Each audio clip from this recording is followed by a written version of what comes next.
You've fallen into a state of mind known as stimulus dimension. I'm a resident of the realm and your host, Danielle Young. This entity delves into the source of environmental ills we are faced within the Black community and the world abroad, while bearing the vendetta of restoring the integrity of hip-hop culture and quality of radio listening as a whole. Cometh, watch, and listen as we are both enlightened with a true learning experience.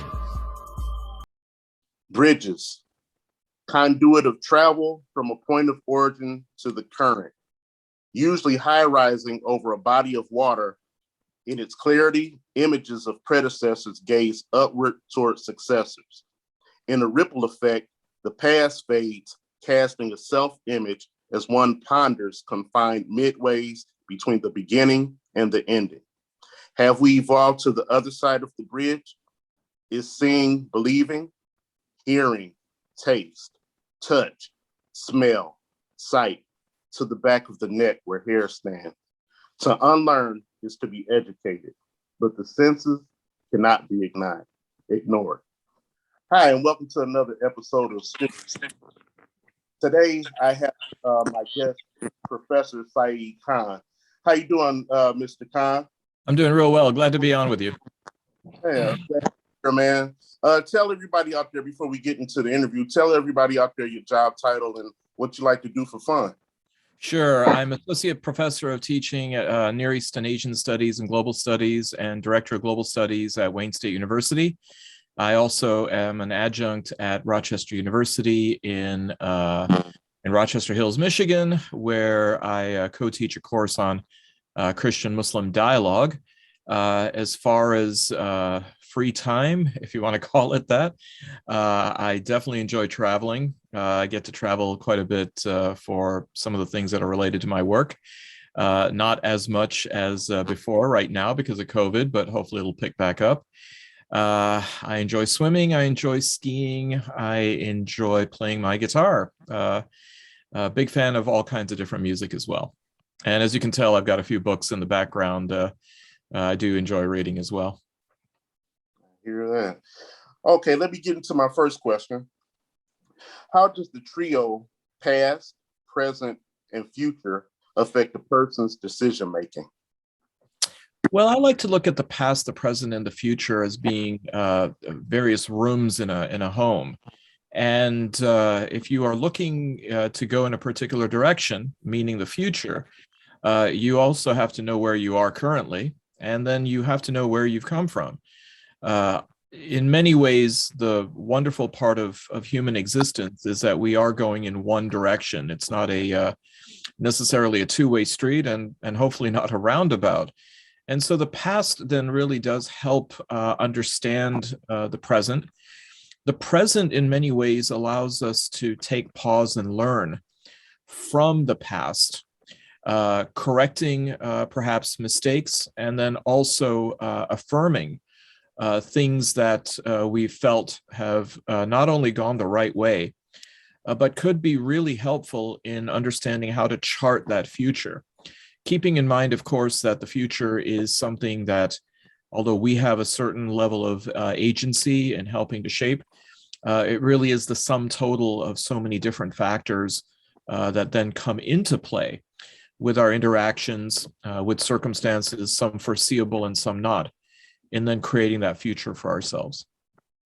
Okay. You'll get no argument from me there.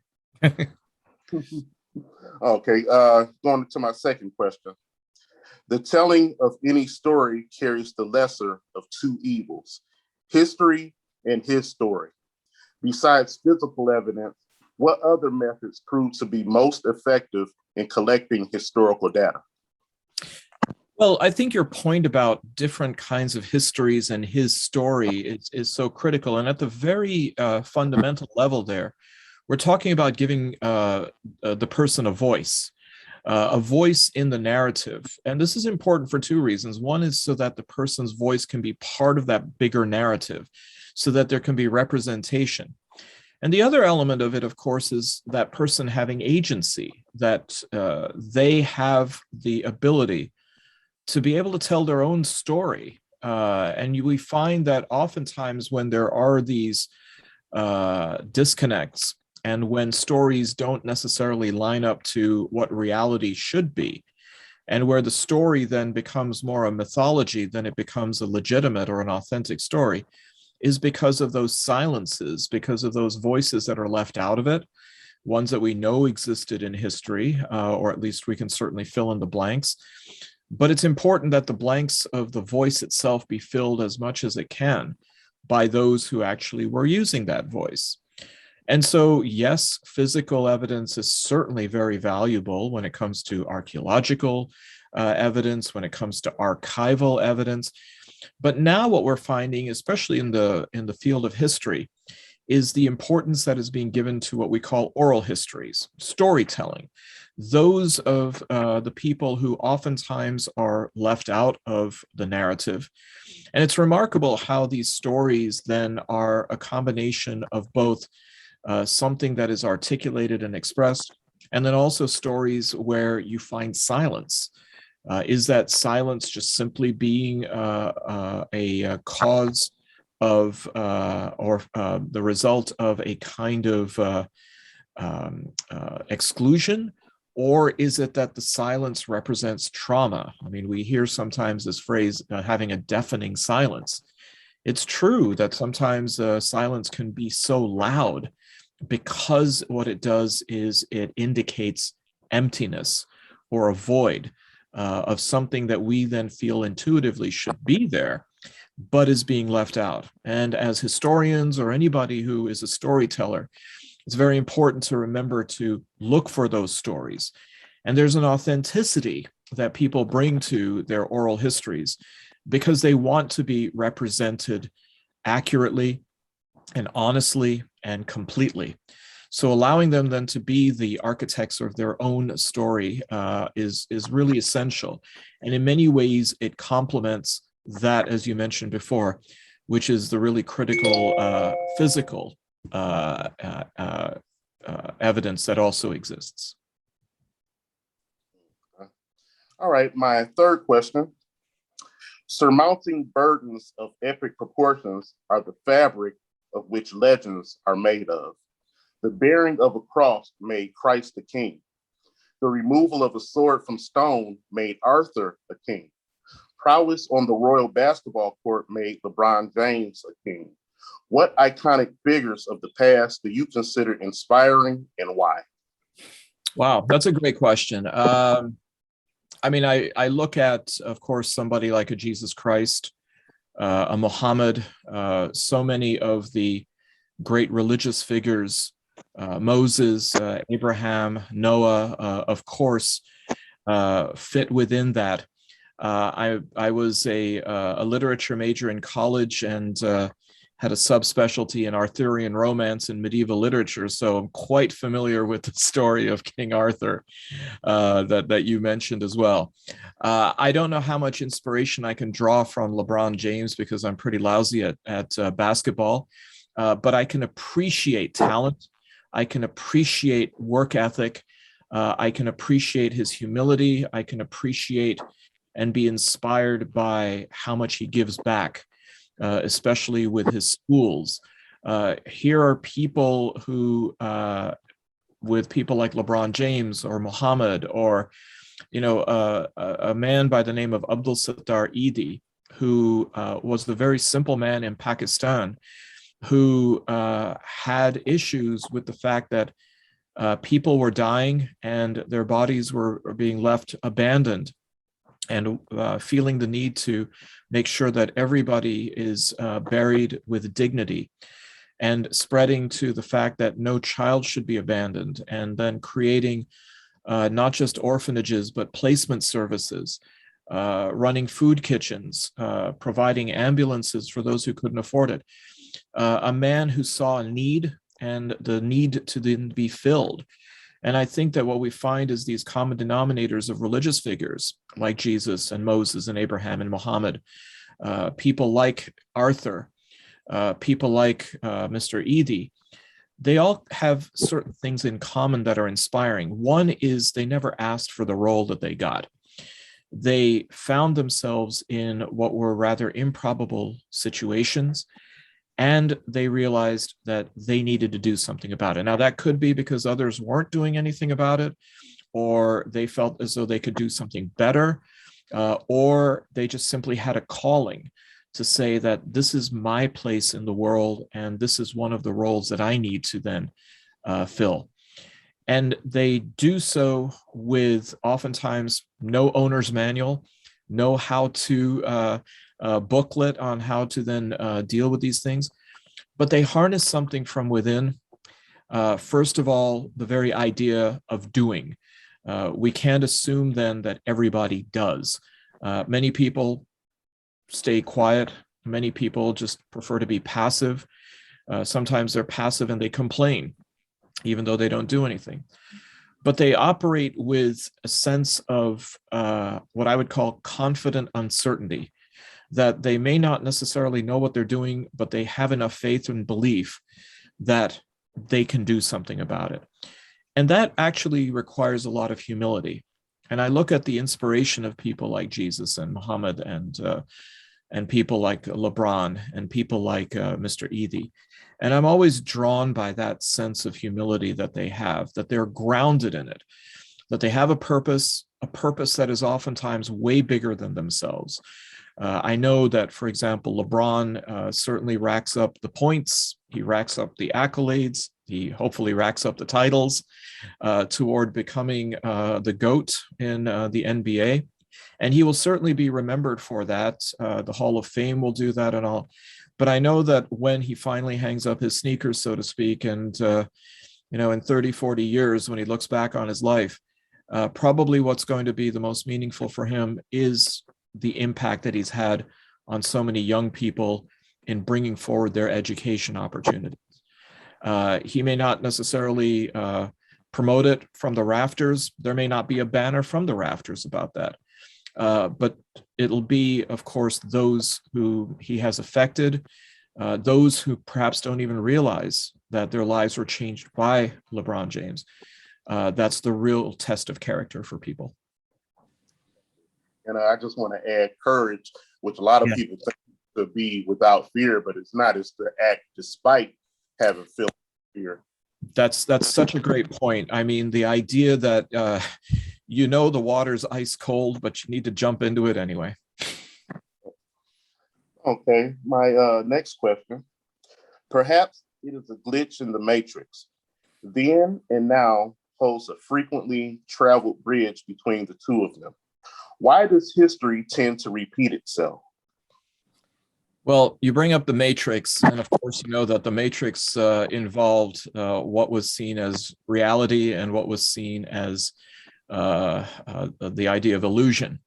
Whether you took the red pill for reality, whether you took the blue pill to just simply live in a kind of a halcyonic existence, almost ignorance being bliss. Why does history repeat itself? So I will just push back on that a little bit. I don't think history necessarily repeats itself because history is rather complex. And in many ways, I think what's instructive to do is not look at history from the standpoint of analogy, saying, okay, here we go again. What is perhaps more helpful is to look at history as a series of causes and effects. And this is where sometimes we then see things that are similar and why it seems as though history does, in fact, repeat itself. But if you peel the onion back a few layers, what you're going to find is, and what is usually helpful then, to look at the past, realize where we are in the present, and chart that new future, is to do a little bit of a deeper dive. For example, when the economy goes poorly, we are in a recession, we always then say, oh, let's compare this to a recession in the past. Or perhaps more timely, the whole issue about pandemics. Here we are in the midst of COVID-19. The very convenient analogy is made to the Spanish flu, the influenza, which happened during World War I, from about 1917 to about 1921.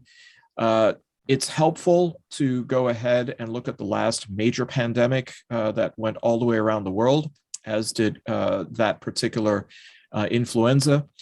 But that's about where we really stop, because, of course, unlike COVID-19, as bad as it might be, the Spanish flu was responsible for as much as 25% of the world's population being infected, and somewhere between a 3 to 10% fatality rate. We're nowhere near that right now. We can go ahead, though, and see how we have advanced, if you will, or progressed as a world, as a community, as a nation, to see what we can fix. We now have, of course, access to so much more medical technology. Vaccines that sometimes take years were produced within mere months, ones that have been very effective.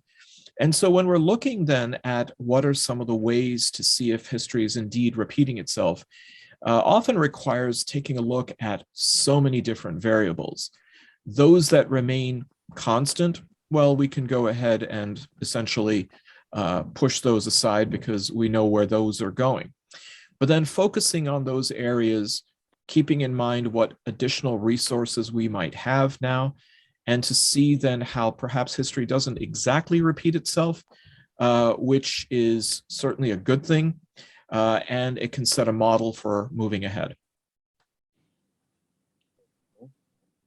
All right. My next question. The late Albert Prodigy Johnson of the hip hop duo Mobb Deep said in the song Survival of the Fittest, "I'm going out blasting, taking my enemies with me. And if not, they're scarred so they will never forget me." What painful lessons of a past life educated you personally that can serve as a reminder or a learning experience for others? So I think the most important thing when you're looking back at your life and you're looking for those moments is having that self-awareness. There may be things that happened which we brush aside now, but may have been incredibly traumatic. And then there were things that were perhaps at the time considered to be life-altering, which perhaps now we look at in the grand scheme of things, perhaps weren't as big of a deal. We oftentimes make these distinctions based on whether we really got over something. If it is sometimes such a trauma that it's still lingering with us, we think that this must be then, of course, what completely changed everything. I would say that's probably not the best way to look at those things, because if there is a continuing trauma, yes, it might be painful, but it provides a kind of a check. It provides a way to deal with reality, to know that then that trauma is something that keeps you aware. It keeps you on your toes. It is something that you can perhaps hopefully contain or control, or maybe get the help by which to cope with it. These are tests. These are challenges that then need to be faced. And I look back on my life, and I mean, I've always been blessed in the sense that the kinds of things that perhaps I might consider to be a trauma are nowhere near the severity that others might. Losing a loved one at an early age, maybe being orphaned, maybe having food insecurity, or even home insecurity, not knowing if there was stability in these things. I've been very fortunate in my life to not have to experience that. At the same time, I know what it feels like to almost lose a loved one. And I've certainly also been in situations where perhaps my life was more in danger than I thought at the time. Maybe at other times, it felt like my life was in danger, but maybe it wasn't, because we never know how close we are to death. We always speculate, but that's, of course, something that really only the divine has a concept of. But I always look back on these as moments which then helped shape me and who I am today, because after all, we are the sum total of all of those things that happen, both the traumatic as well as the trivial. And what to learn from that, learning gratitude, learning not to take things for granted, learning perspective, learning how to deal with crisis. Crisis management is so important. And for me as an educator, I think perhaps one of the additional things that I look back on some of these moments and episodes is how can I then articulate it in a way that it can help other people? At those moments, perhaps where maybe some of my traumas were felt of feeling alone, feeling particularly helpless in a certain moment, how do I draw from that and find somebody who may be similarly situated or feeling that way? Because as human beings, we all go through those moments. How can I then be of help to then assist somebody get over some of those bumps that they may have in their lives? That's the definition of empathy. Yeah. You experienced it yourself, and now you want to help somebody going through the same thing. And that's part of the golden rule, right? I mean, the whole idea about you do unto others as they would do unto you. But I suppose the corollary of that is that understanding how you've been through something and then trying to help somebody else to go through that or not go through that, depending on what the situation is.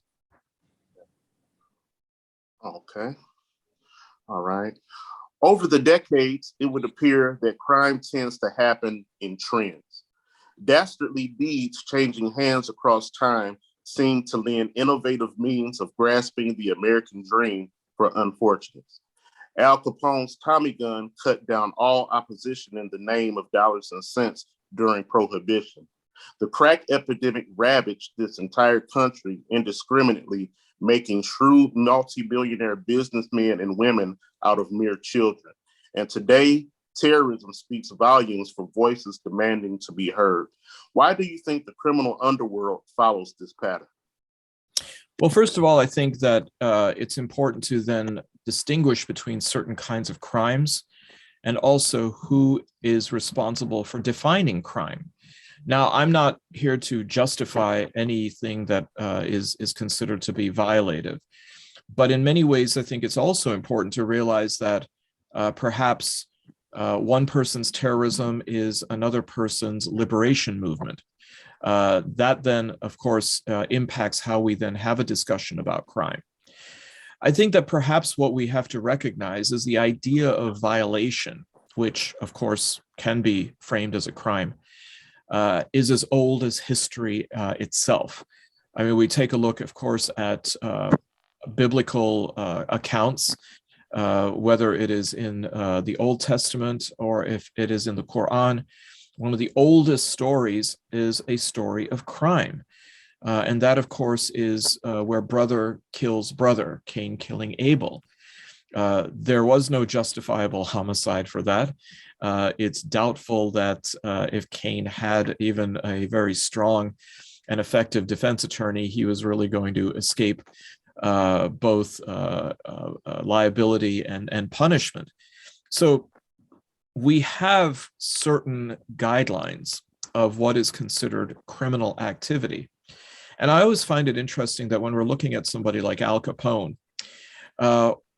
there is, and perhaps there should be, a difference between those who are committing illegal and illicit acts, number one, just for pure profit, number two, at the expense of and with the increase of misery of others. For example, whether it is transacting in prostitution, human trafficking, drugs, or other illicit contraband, gambling, I suppose, with the weaknesses and the vulnerabilities of those who are addicted to it, and the economic loss potential that's there. There seems to be no justification for any of that, first of all, to ever be considered legal activity, and second of all, for this to be anything but criminal and condemnable. But then I also think about my literature and people like Victor Hugo writing Les Miserables, and the whole idea about whether Jean Valjean should really be thrown in jail for stealing a loaf of bread. Is that really a theft? Yes, I suppose in the technical sense it is. But do we as a society want to then take responsibility for one person's hunger? And are we then custodians of someone else's future in some part by perhaps holding on to an extra loaf of bread that would certainly benefit someone else in the immediacy, than potentially simply going stale and getting thrown out. So I think that when we look at criminal enterprises and criminal activity, it's always important to certainly try to prevent it, try to find the mechanisms to discourage it or to make it go away. But we also have to be very mindful that when we look at how crime is quote unquote trending, whether some of these things really are criminal or not. All right. My next question. Cliches, fables, and mores personify behavior and teach us consequences of these actions. The sayings, what goes around comes around, you made your bed, now lay in it, or stories like the tortoise and the hare and the boy who cried wolf are classics. What are a few old-time phrases and readings that have enlightened you? So one of my favorite genres of literature growing up was Greek mythology. Loved the stories of Zeus and of Perseus and all of the various gods and goddesses. One of the things that I realized about these stories was that they taught morals. There was a lesson, maybe not as succinctly as Aesop and some of his fables, the fox and the grapes and the like, but just to have a story that was instructive, a takeaway, something educational. The stories of Greek mythology taught me about perseverance. They taught me about arrogance. They taught me about disobedience with the case of Prometheus, how interaction and how engagement, and as you said before, this very important notion of empathy, how that factors in. The other phrase that I suppose made a big impact on me was from Shakespeare. And as you know, the two greatest sources of influence for the English language are the King James Version of the Bible and William Shakespeare. And it was in The Tempest, I think Act 1, Scene 1, the line, "The past is prologue." And I just thought, what a beautiful line. And of course, it's great coming from a playwright because there is a prologue to a play. So a wonderful double entendre. But this idea that your past is your prologue, you cannot really run away from it. You can learn from it. You can rectify it.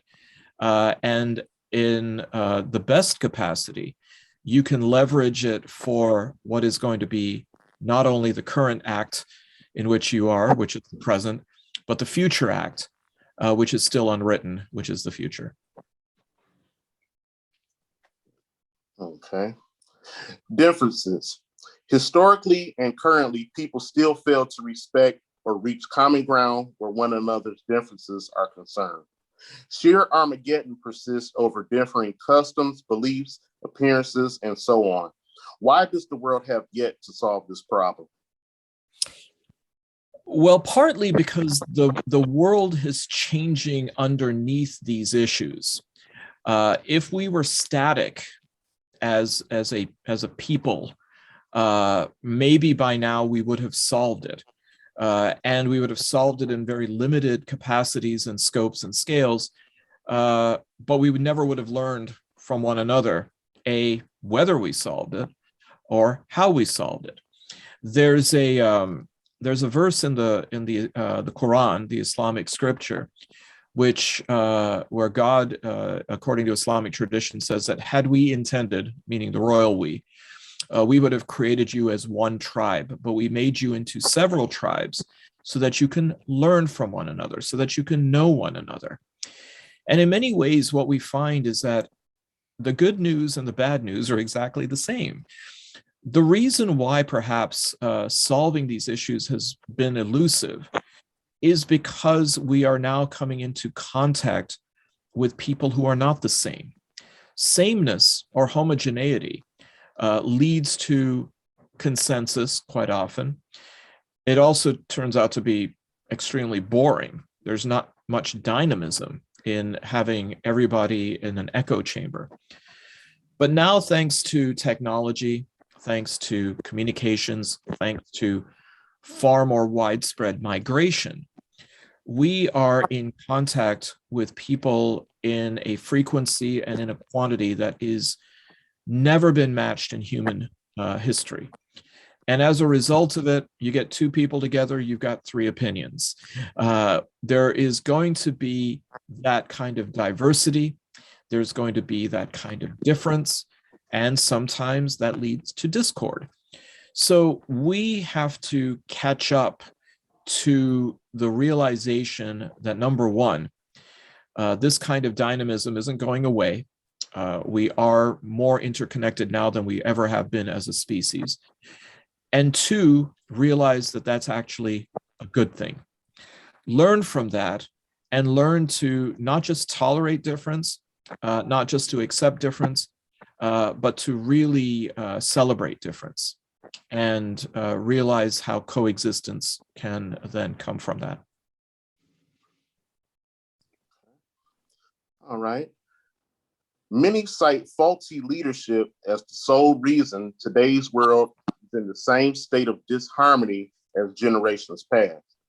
We are lost between the ballot and the bullet. Can you explain to our youth and those old enough to know better the importance of exercising our right to vote? Sure. Well, I mean, it has everything to do with how you set up the question. It would be easy to just simply blame this on leadership, but that then gives us a free pass from not only recognizing that we do have agency, but we have the obligation to exercise that agency. Oftentimes, we have poor leadership because we allow it to happen. I can't remember who it was. It might have been Jean-Jacques Rousseau, who's attributed or cited for saying, everybody gets the government that they deserve. Again, that's not always true. Sometimes dictators come in or authoritarian leaders come in and there really wasn't much you could do about it. But by and large, and I think especially when it comes to democratic regimes, there's really no excuse. There's the idea that we have a stake. Democracy is not a passive thing. It requires constant massaging and interaction with it. Some countries do it even better than perhaps the United States does. In Australia, for example, there is a requirement. It is against the law not to vote. Election day is a national holiday, so it gives everybody a chance to vote. And even if you cast a non-vote, you still have to cast a ballot. That way, there are no excuses. Everybody has been given the opportunity and, quite frankly, the obligation to vote. And then that then shows how significantly and seriously some societies take it.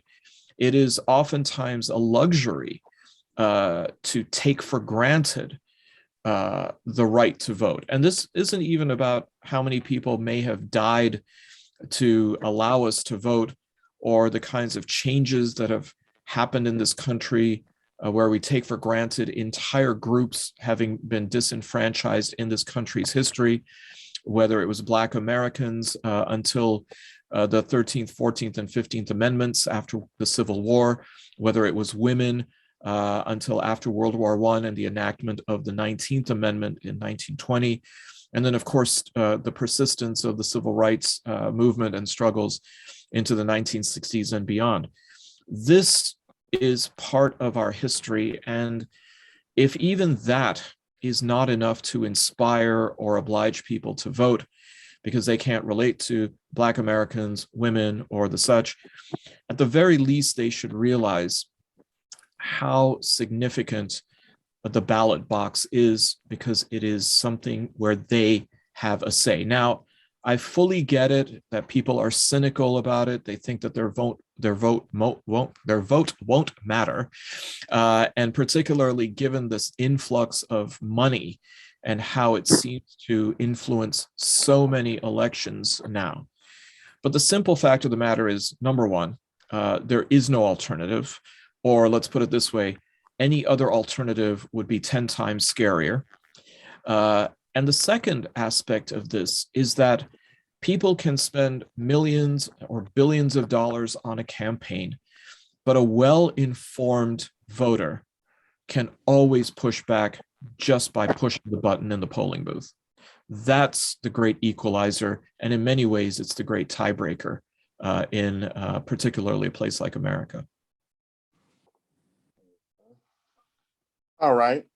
Every era has known persons aligned with the art of deception to purposely prey on others for personal gain.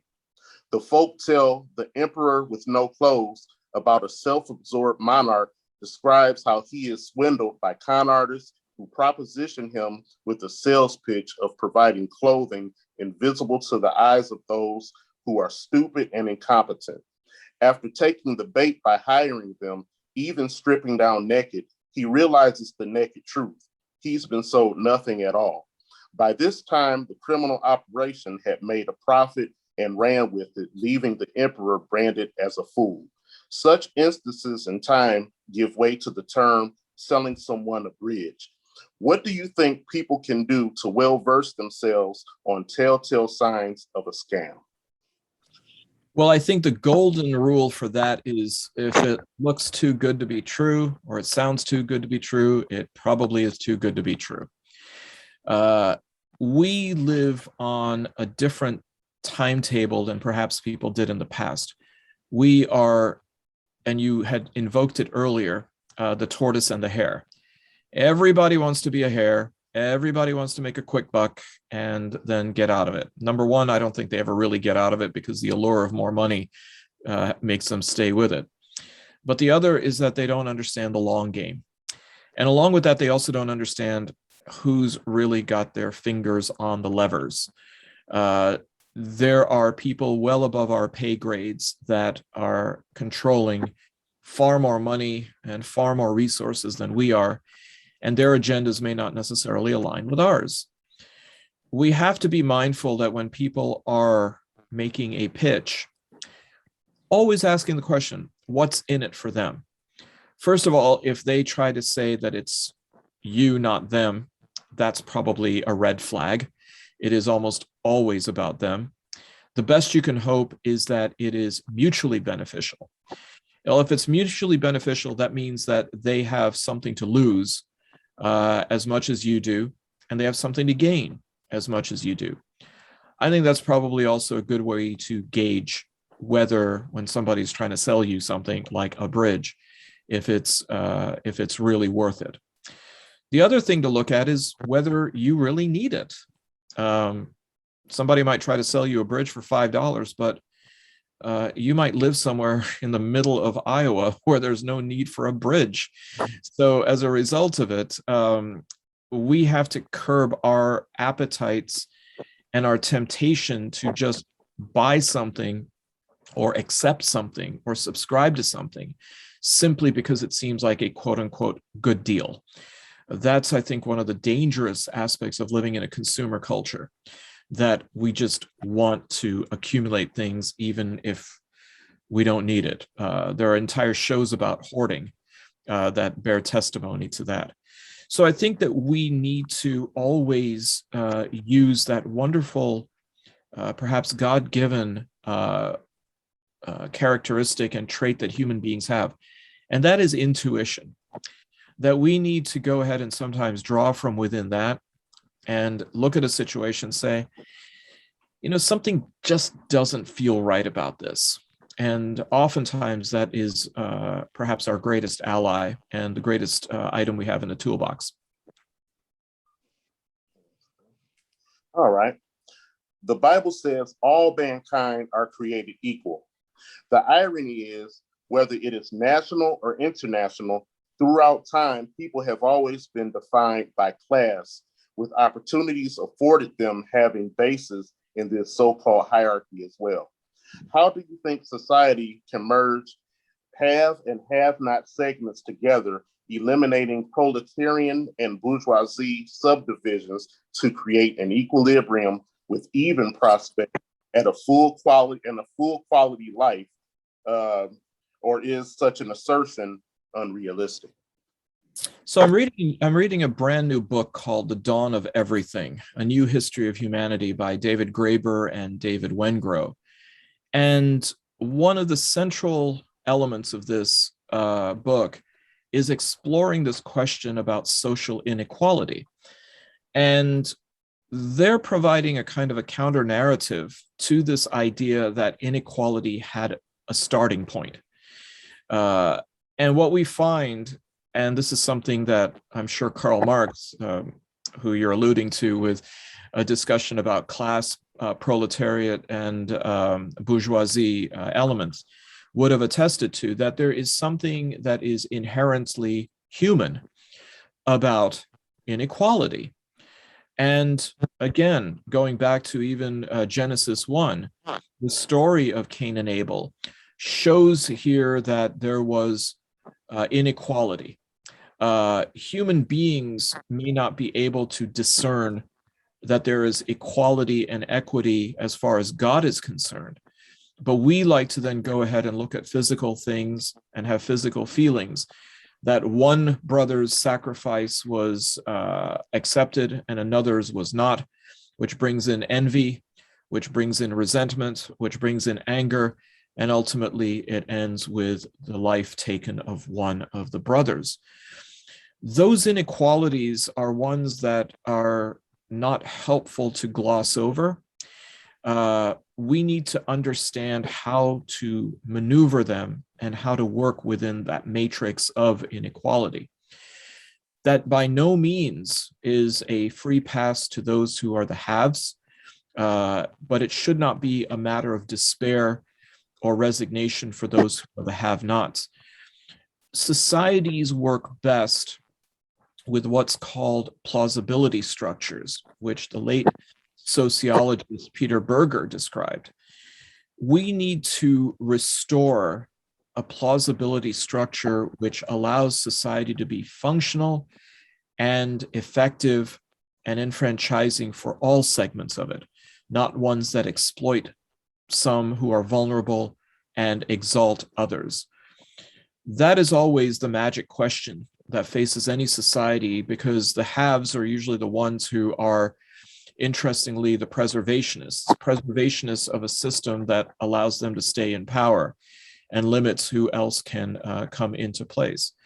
Arguably, one of the best deterrents is the prospect of revolution. I mean, after all, when it came to the proletariat and the bourgeoisie and a very severe application of class stratification, it didn't end well when it came to places like Russia in 1917, China in the 1940s, Cuba in 1959, and elsewhere. We want to go ahead and impart upon people the idea that their purported invulnerability and immunity from being held accountable is really an illusion. And we need to then bring in these models to restore a greater, as you said, equilibrium of resources, equilibrium of access, equilibrium of agency, and above all, I would say an equilibrium of dignity among all people. All right, that brings me to the conclusion. In conclusion, I would just like to say, unlearn. Seeing is believing. Hear, taste, touch, smell, sight, to the back of the neck where hair stands. From the distant past, extract what is useful, discard what is useless, in order to fertilize productive ideas that will birth a better world. Thanks for the interview, Syed, man. You're real thorough. I really appreciate it, man. Anytime. It was so much fun. Thanks so much. Likewise, man. All right. Thanks, everybody, for tuning into another episode of Stimulus Dimension. Peace. Thanks, everyone.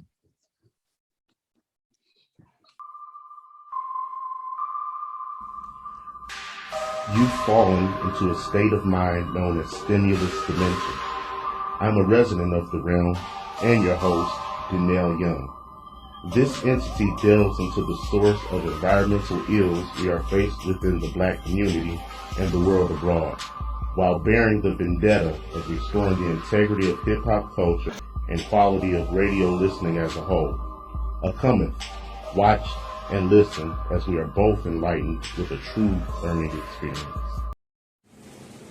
This is Willie Johnson, an ADI virtual actor. Hey, check us out. Our second radio station, LICMC2 Radio. This is Willie Johnson. Looking forward to you listening to us. Yeah. Thank you for listening to LICMC.net radio. Now listen to LICMC Radio 2. We have LICMC.net and LICMC Radio 2. You can access both by going to Ldwcenterprise.weebly.com/radio. That's Ldwcenterprise.weebly.com/radio. Listen to LICMC Radio and LICMC Radio 2.